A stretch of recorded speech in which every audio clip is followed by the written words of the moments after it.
మన ప్రభు యేసుక్రీస్తు నామంలో మీ అందరికీ నా హృదయపూర్వకమైన వందనాలు. దేవుడి దినమంతా మీకు తోడై ఉండి మిమ్మల్ని ఆశీర్వదించి దీవించి కాపాడునుగాక.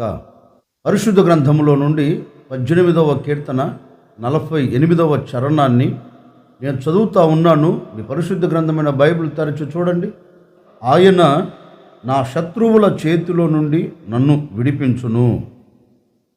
భక్తుడైన ఈ కీర్తనకారుడు తన కీర్తనలో ఒక శ్రేష్టమైన మాట రాస్తున్నారండి. ఈ మాట ఏ సందర్భంలో అతడు రాశారు అంటే, శత్రువుల చేతిలో చిక్కుబడిపోయాడు, శత్రువుల చేతిలో బంధించబడిపోయాడు, విడుదల పొందలేక నిస్సహాయ స్థితిలో పడిపోయిన సందర్భాలలో ఇక నా అనుకున్న ఏ ఒక్కరూ విడిపించలేరు అని తలంచిన క్షణములో దేవుని సన్నిధిలో చేరి ఓ చిన్న ప్రార్థన చేస్తున్నారు.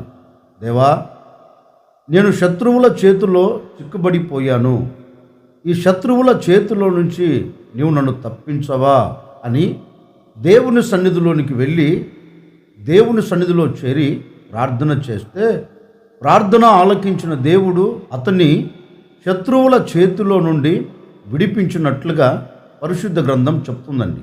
పరిశుద్ధ గ్రంథంలో రాయబడి ఉంది.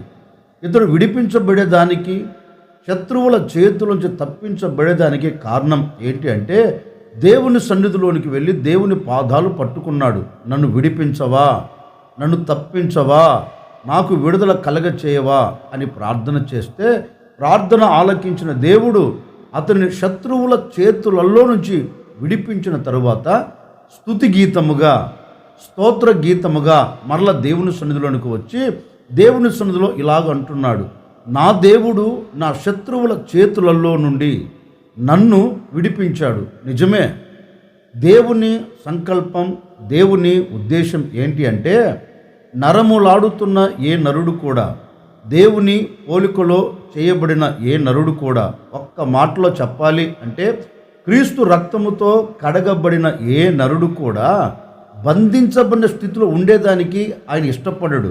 ఆయన సంకల్పం కానే కాదు. బంధించబడి గొప్పగా కోల్చబడి కన్నీరు కార్చటం ఆయన ఉద్దేశం కాదండి.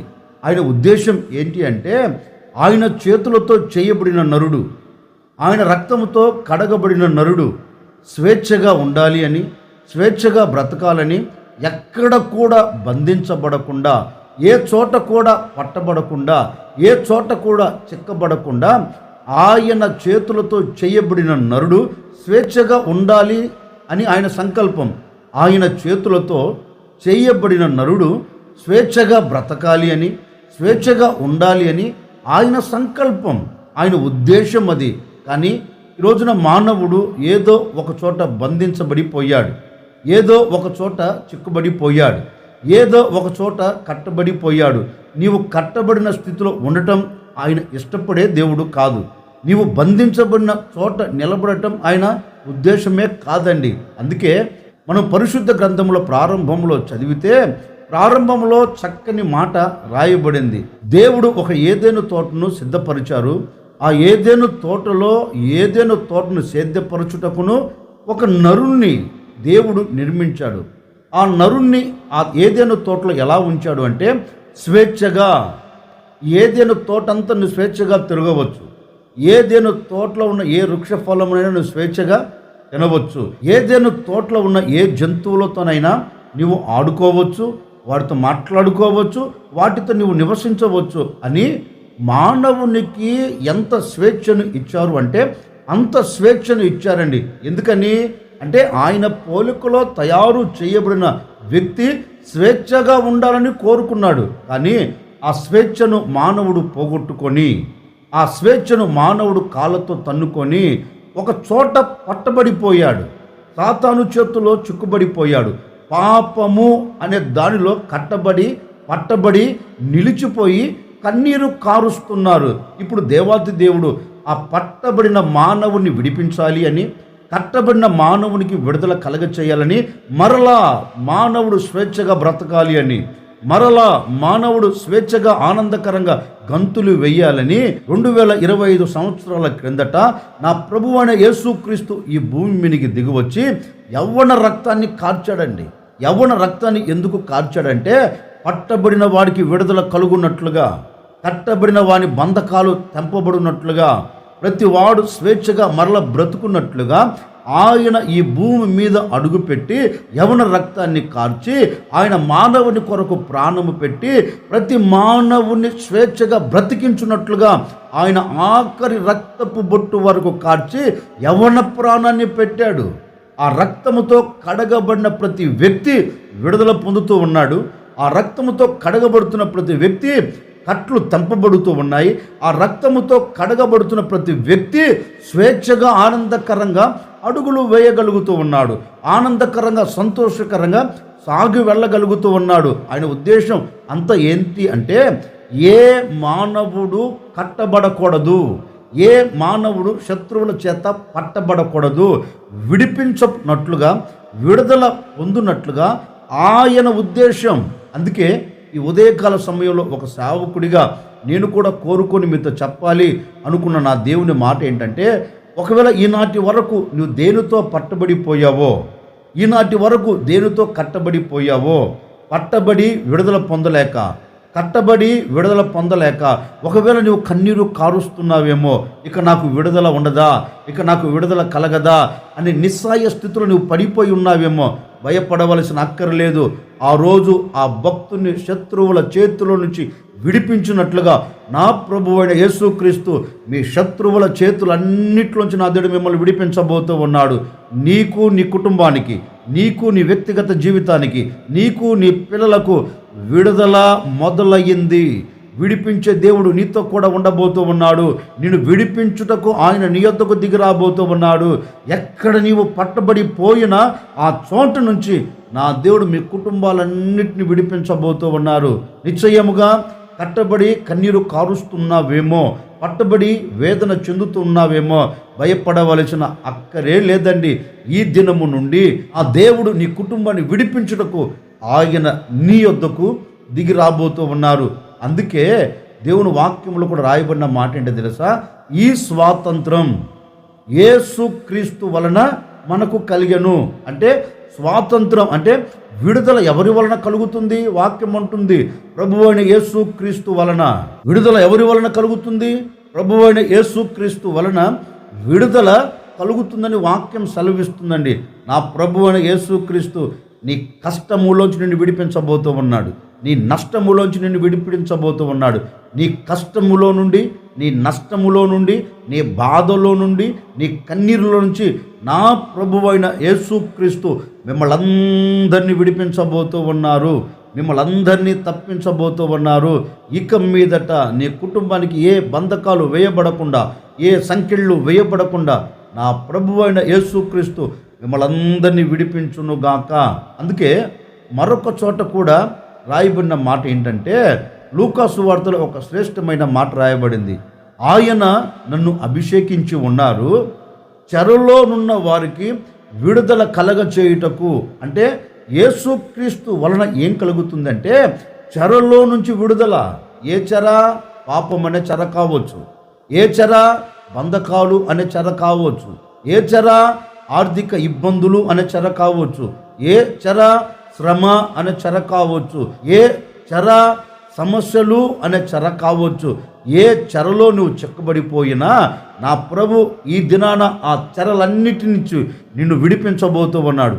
ఈ దినాన నా ప్రభువైన యేసుక్రీస్తు ఏ చెరలో నీవు ఉన్నా ఆ చెరలో నుండి నా దేవుడు నిన్ను తప్పించబోతూ ఉన్నారు.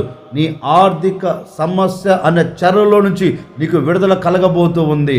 నీ సమస్య అనే చెరలో నుంచి నా దేవుడు నీకు విడుదల కలగ చేయబోతూ ఉన్నాడు. నీ అనారోగ్యం అనే చెరలో నుంచి నా ప్రభు నిన్ను విడిపించబోతూ ఉన్నారు. ఇక మీదట ఏ చెర నీ కుటుంబాన్ని ఆవరించకుండా, ఏ చెరలో నీవు నలపబడకుండా నా దేవుడు మీ చెరలన్నిటిలోంచి విడుదల కలగచేయునుగాక. మీ చెరలన్నిటిలోంచి నా దేవుడు తప్పించునుగాక. అలాంటి శత్రువులు ఒకవేళ నీ చుట్టూ ముట్టినా ఆ శత్రువుల చేతులలో నుండి శ్రమ అనే శత్రువు కావచ్చు, ఆర్థిక ఇబ్బందులు అనే శత్రువు కావచ్చు, సమస్యలు అనే శత్రువు కావచ్చు, ఆవేదనలు అనే శత్రువు కావచ్చు, ఏ శత్రువుల చేతిలో నలపబడి కన్నీరు కారుస్తున్నావో, ఏ శత్రువుల చేతిలో చిక్కబడి బయటికి రాలేక వేదన చెందుతున్నావో, నీకే శుభవార్త. ఈ దినము నుండి అన్ని విషయాల్లో నీకు విడుదల మొదలవ్వబోతూ ఉంది. విడిపించే దేవుడు నీతో కూడా అడుగులు వేయబోతూ ఉన్నాడు. నిన్ను విడిపించి ఆనందకరమైన చోట నా ప్రభువైన యేసుక్రీస్తుని నిలబెట్టబోతూ ఉన్నాడు. నీ గుండెకు తగిలిన గాయములో నుంచి విడిపించబడలేకపోతున్నావా? నీ శరీరమునకు తగిలిన గాయములో నుంచి విడుదల పొందలేకపోతూ ఉన్నావా? నీ కుటుంబానికి తగిలిన గాయములో నుంచి విడుదల పొందలేకపోతున్నావా? విడుదల మొదలయ్యింది, విడుదల మొదలయ్యింది. ఈ మాటలు వినుచూ ఉండగానే నా ప్రభువైన యేసుక్రీస్తు అన్నిటిలోంచి మిమ్మల్ని విడిపించబోతూ ఉన్నాడు. విశ్వసించండి, ఈరోజు నా దేవుడు నన్ను విడిపించబోతూ ఉన్నాడు, ఈరోజు నా దేవుడు నన్ను తప్పించబోతూ ఉన్నాడు అని విశ్వసించండి. విశ్వసించిన నీ వ్యక్తిగత జీవితంలో, నీ కుటుంబంలో, నీ పిల్లల మధ్య నీవు ఉన్న చోట నా దేవుడు అన్ని విషయాల్లో విడుదల కలగచేయబోతూ ఉన్నాడు. విడిపించగలిగిన దేవుడు నీతో నిలిచి అన్ని విషయాలు నీకు సంతోషాన్ని కలగచేయబోతూ ఉన్నాడు. అన్ని విషయాలు నిన్ను ఆశీర్వదించబోతూ ఉన్నాడు. ఇక నేను బయటికి రాలేను అనే సందేహం వద్దు. ఇక నేను ఈ సమస్యల నుంచి బయటపడలేను అనే ఆవేదన నీకు అక్కర్లేదు. ఈ సమస్యలో నుండి నేను ఇక బయటికి రాలేను అనే ఆలోచన నీకు అవసరం లేదు. నా ప్రభు బయటికి రాలేను అనుకున్న చోటే నేను బయటికి తీసుకుని రాబోతూ ఉన్నాడు. విడుదల పొందలేను అనుకున్న చోట నుండే నా దేవుడు నిన్ను విడిపించబోతూ ఉన్నాడు. విడిపించగలిగిన ఏకైక దేవుడు ప్రపంచంలో ఒకే ఒక్కడు, నా ప్రభువు అయిన యేసుక్రీస్తు. ఎందుకని? ఆయనను విడిపించగలిగిన దేవుడు అంటే నీ కొరకు ప్రాణము పెట్టిన దేవుడు, నీవు పడి ఉన్న చోటికి దిగి వచ్చిన దేవుడు, నీ కొరకు యవ్వన రక్తాన్ని చిందించిన దేవుడు. ఆ దేవుడు తప్ప ప్రపంచంలో ఎవ్వడు నిన్ను విడిపించలేడు. ఆ దేవుడు తప్ప ప్రపంచంలో ఎవ్వడు నీకు విడుదలను కలగచేయలేడు.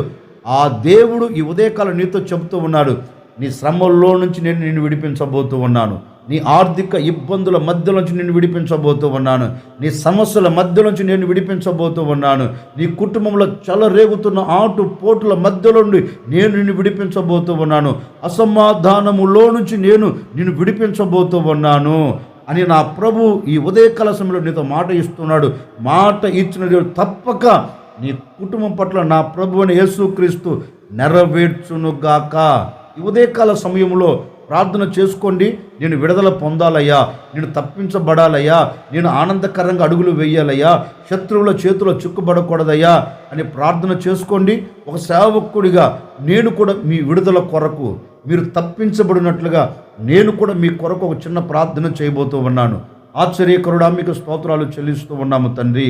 నిజమే, శత్రువుల చేతుల నుంచి మా పితరులను విడిపించి తప్పించినట్లుగా ఎందరైతే ఏ శత్రువుల చేతిలో చిక్కుబడిపోయి ఉన్నారో ఈ దినము నుండి వీరికి విడుదలను మీరు మొదలుపెట్టినందుకై మీకు స్తోత్రం నాయన. విడిపించడం మొదలుపెట్టినందుకై మీకు స్తోత్రం. విడుదల కలుగునుగాక. ఈ ప్రజలు ఏ కష్టంలో, ఏ బాధలో, ఏ వేదనలో, ఏ కన్నీరులో నిలిచి ఉన్నప్పటికీ వీరి సమస్యల మధ్యలో నుంచి విడిపించబడినట్లుగా మీరు సహాయము చేసి ఘనమైన నామమునకు మహిమ తెచ్చుకోమని యేసు నామములో అడిగి వేడుకొనుచున్నాము తండ్రి, ఆమెన్. దినమంతా నా దేవుడు మీ సమస్యల మధ్యలో నుంచి మిమ్మల్ని అందరినీ విడిపించి ఆనందకరంగా మిమ్మల్ని తీసుకొని వెళ్ళునుగాక. ఆమెన్.